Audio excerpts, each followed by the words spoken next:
hello लोगोफोर good morning आखानो दैसेराव थाबाय फैलायलायबाय time पासनो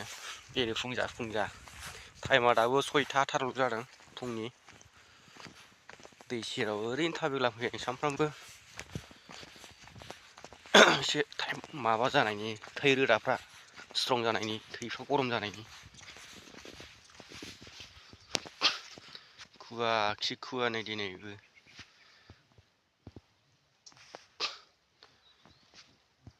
नुहुरलायनो नागिरा ना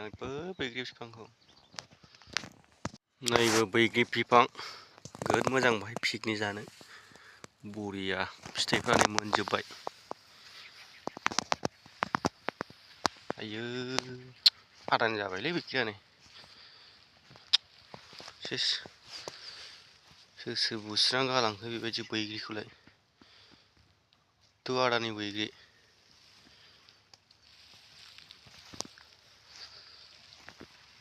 नस्त जायगा लाबोनाय मोनबा खननानै लांगौमोन बे बैग्रि फिथाइखौ मोनफ्रुजोब्बाय नै फिथाइया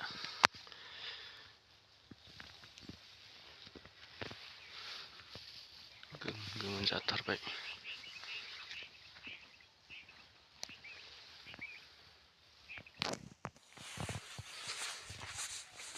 नैबे दै सेर साम'खा होनो बेखौ साम'खा ना जांसि होनाय दङ बेखौ नायथावथाव फैदां नैबे ओरै फैबाय आरो बे दैया ओरै सिम्बोरगावनिफ्राय फैबाय नैबेनो ना जांसिया मोनसे दंबावो खर'आव थांलां नायानो गैखायानो नै दै थौलेयावसो ना थायो होनांसिगौ र' बावलाय मा ना थानोसै दै थौलेयावलाय